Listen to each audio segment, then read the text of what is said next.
Hello students. बेटा आपका first group complete हो गया है। आई होप कि आपका सब कुछ अच्छा हुआ होगा और उसका टेंशन नहीं लें।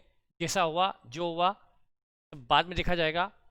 बेटा अब आपका जो सेकंड ग्रुप स्टार्ट होने वाला है उसके बारे में हम कुछ बात कर लेते हैं। आपका पहला पेपर जो अकाउंट का होने वाला है हम उसके बारे में डिस्कस करते हैं। बेटा पहली चीज़ तो ये कि कई बार स्टूडेंट आप ये सोच रहे होंगे कई स्टूडेंट कि हम सेकंड ग्रुप दें या ना दें।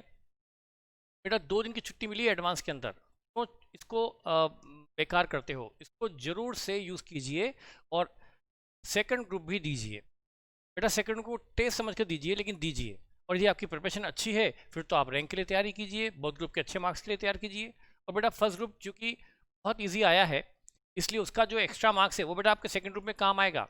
फर्स्ट ग्रुप में इजी पेपर आए हैं, आपने अच्छा सॉल्व किया है और वैल्यूशन भी आई होप अच्छा होगा। तो बेटा फर्स्ट ग्रुप के सब प्लस मार्क को बेकार मत होने दो, उसको सेकंड ग्रुप में सेटअप में बहुत काम आएगा। यहाँ बेटा आप कम मार्क्स ले आए तो भी शायद आप पास हो जाओ, तो सेकंड ग्रुप देना है देना है देना है। यदि आप नहीं प्रिपेयर्ड हो, बिल्कुल नहीं हो, तो कम से कम एडवांस तो दो। 2 दिन की छुट्टी है, 2 दिन में 60 नंबर ला सकते हो, मोर देन 60 एग्जामिशन तो ला ही सकते हो।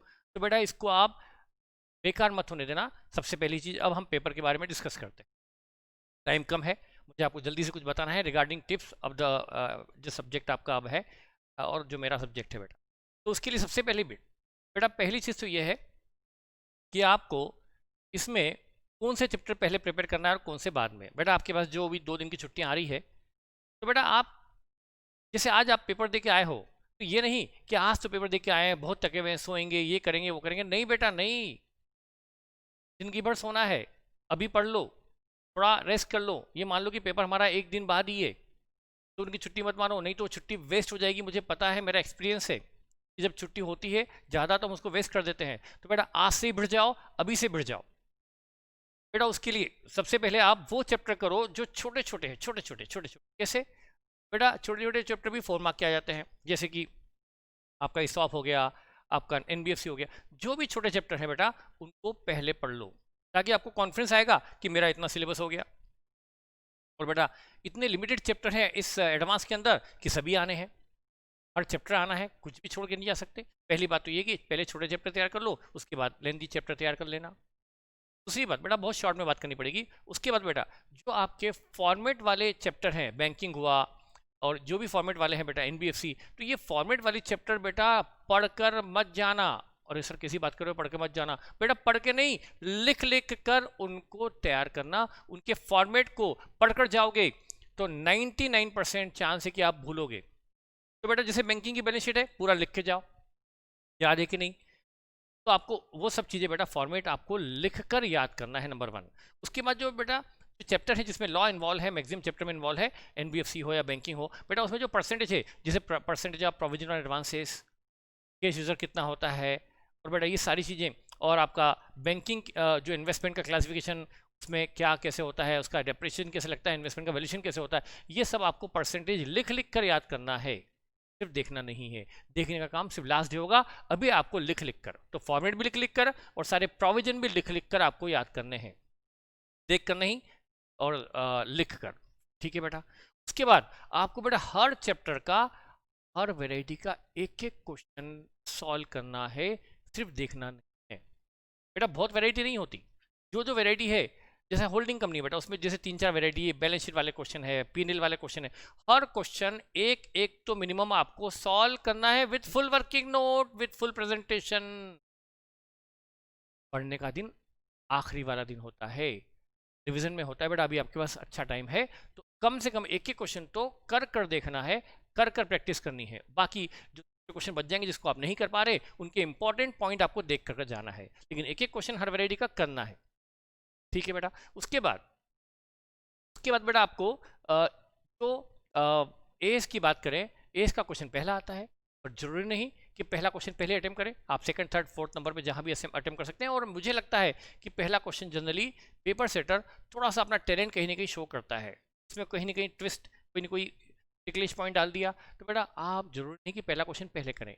हाँ, आपको यदि 100% लगता है कि सब कुछ देखा हुआ है, तो बेटा वो आप फिर भी कर सकते हैं, पर अदरवाइज पहला क्वेश्चन आप भले कंपलसरी है, सेकंड थर्ड नंबर पे भी कर सकते हैं। बेटा वो क्वेश्चन पहले अटेम्प्ट करें तो आपका बिल्कुल फेमिलर है, देखा हुआ है, किया हुआ है, उसको सबसे पहले अटेम्प्ट करें। एग्जाम में सबसे पहले वही क्वेश्चन अटेम्प्ट करना जी जो आपका अच्छे से किया हुआ है।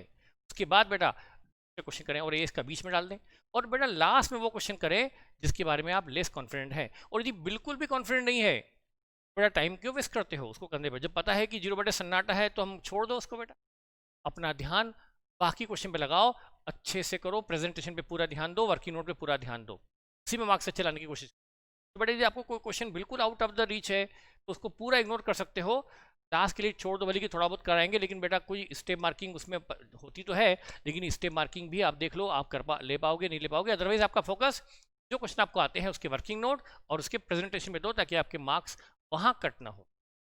जल्दबाजी नहीं करना है, आते हुए क्वेश्चन गलत नहीं करना है, इजी क्वेश्चन गलत नहीं करना है। टफ क्वेश्चन गलत हो जाएगा चलेगा, लेकिन इजी क्वेश्चन गलत नहीं होना चाहिए। उसमें आप शांति से, आराम से, सोच समझकर, पेशेंस से आपको पेपर सॉल्व करना है।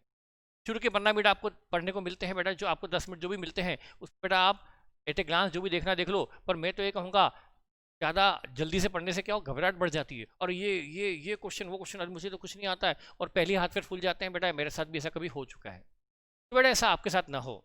तो बेटा क्या करना है, जो क्वेश्चन आप सबसे पहले अटेम्प्ट करने वाले हो, आपको पता है कि क्वेश्चन पहले करने वाले हो, उसको अच्छे से पढ़ना शुरू कर दो, ताकि जब आप सॉल्व करने बैठे तो कम टाइम में उसको आपको दोबारा ज़्यादा ना पढ़ना पड़े। आप उसको इतना अच्छे से पढ़ के रखो कि जैसी कॉपी सामने आए उसको आप सॉल्व करना स्टार्ट कर दो। ठीक है बेटा, तो ये सब आपको करना है। अब यहाँ पर और हम बात करें बेटा, तो आपको 2 दिन मिले हैं, 2 दिन आपके लिए एक बहुत बड़ा चांस है बेटा। इसमें आप सब कुछ अच्छे से रिवाइज कर सकते हो, सब कुछ अच्छे से प्रैक्टिस कर सकते हो, और इसमें आप 60+ तो इजीली ला सकते हो। पहली बात तो बोथ ग्रुप, और अदरवाइज तो एग्जामिनेशन के तो आप ट्राई कर ही सकते हो। ठीक है बेटा, यहाँ पर आपको बेटा कोई भी चैप्टर छोड़ के नहीं जाना चाहिए। इतने लिमिटेड चैप्टर उसमें क्या छोड़ोगे, है ही कितने चैप्टर। यदि कोई चैप्टर, हाँ ये जरूर है कि आपने बहुत ही ऐश किए हैं, जो आपने हो सकता है किए हों, बेटा फिर वो चैप्टर छोड़ देना जो आपने टच ही नहीं किया हो। अब उसको टच मत करना, जो पढ़ा है वही पढ़ना, नई चीज़ पढ़ने की कोशिश मत करना, नहीं तो वो जो पढ़ा हुआ है उसके वो भी आपके हाथ से जाएगा। उसको एक बार अच्छे से रिवाइज करना जरूरी है। ठीक है बेटा,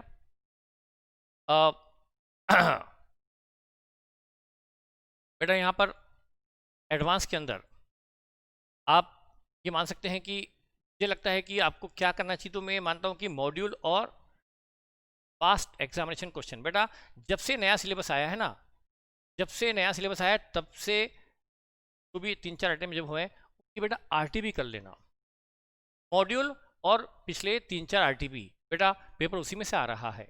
आप जानते हैं आपका अकाउंट हो, कॉस्ट हो, बेटा सभी पेपर तो मॉड्यूल से आ रहे हैं, और हर कोचिंग क्लास हमारे नोट से आ गया, हमारे नोट से आ गया, बेटा आएगा नहीं तो क्या, मॉड्यूल सबके इसमें कवर है। आप तो ये कहो कि मॉड्यूल से आ गया, मॉड्यूल से आ गया, बेटा मॉड्यूल से आ रहा है। शायद आईसीआई भी हम बच्चों पर मेहरबान है, कोविड की वजह से शायद वो हम पर रहम खा रहे हैं कि बच्चों को टाइम कम मिला, अच्छे से पढ़ नहीं पाया, तो बेटा पेपर इजी आ रहे हैं, आपका एडवांस भी इजी आएगा आई होप। तो बेटा मॉड्यूल पर फोकस करो, और उसके बाद मॉड्यूल के बाद आपका अगला फोकस किस पे होगा, करंट आरटीपी, सबसे पहले आरटीपी, उसके पिछले 2-3 अटेम्प्ट अटेम्प्ट की आरटीपी जो नए सिलेबस की है। बेटा ये कर लो, आपके लिए इतना काफ़ी होगा, पेपर उसी में से आना है ऐसा लगता है मुझे। तो बेटा ये आपके लिए टिप्स है, ज़्यादा टाइम में आपका वेस्ट करूँगा नहीं। आई होप कि आप मेरी टिप्स को ध्यान से सुने, समझें, और बेटा फॉलो करेंगे, और आई होप कि आप एडवांस का पेपर भी बिल्कुल शानदार तरीके से करके आएंगे विथ फुल कॉन्फिडेंस। बेटा अब तो ऐसा टाइम आ गया जिसमें आपको कम भी आता है ना, कम भी पढ़ा है ना, तो कॉन्फिडेंस भरपूर चाहिए। भले कम आता है उसी में जितना करके आएंगे अच्छा करके आएंगे, हो सकता है आपके 60 मार्क तो पक्का आएंगे बेटा, पक्का आएंगे, एग्जामिनेशन तो आप लेके आओगे। तो बेटा आप से उम्मीद करता हूं कि आप अपना बेस्ट देंगे और इस पेपर को छोड़ के नहीं आएंगे। यदि आपने थोड़ा बहुत भी पढ़ा है तो बेटा ये 2 दिन को आप यूटिलाइज करके आप अच्छे से कवर कर सकते हो। बेटा मेरे रिवीजन वीडियो देख लेना, यदि आपको कॉन्फिडेंस कम है, जिस चैप्टर में कम कॉन्फिडेंस है, बेटा आप जरूर आपको हेल्प मिलेगी। जिन्होंने पढ़े हैं वो बहुत फ़ायदे में रहे हैं, ये मुझे व्हाट्सएप पे बच्चों से आए हैं मैसेज। और बेटा कई बच्चों को तो ये पता ही नहीं किया, अरे सर हमारे पास तो टाइम ही नहीं था, हम कहाँ देखें आपके रिवीजन वीडियो। अरे बेटा कितना टाइम मिल गया, और क्या चाहिए। अरे बेटा रिवीजन वीडियो देखने का टाइम नहीं, जिसके अंदर मैंने 8-8 घंटे के चैप्टर को आधे 1 घंटे में कवर किया है, बेटा वो देख लोगे तो आपको बहुत फायदा होगा। तो बेटा जो चैप्टर में आपका कॉन्फिडेंस कम है, जिसमें आपकी ग्रिप कम है, जिसके अंदर आपको थोड़ा सा पढ़ना की जरूरत है, बेटा मुझे लगता है कि मेरा रिवीजन वीडियो आप देख लेंगे तो शायद आपके लिए बेनिफिशियल रहेगा। Thank you and best of luck. आपके लिए हम बहुत शुभकामनाएं कि आपका पेपर अच्छा हो। ठीक है बेटा, बाय बाय, थैंक यू, फिर मिलेंगे।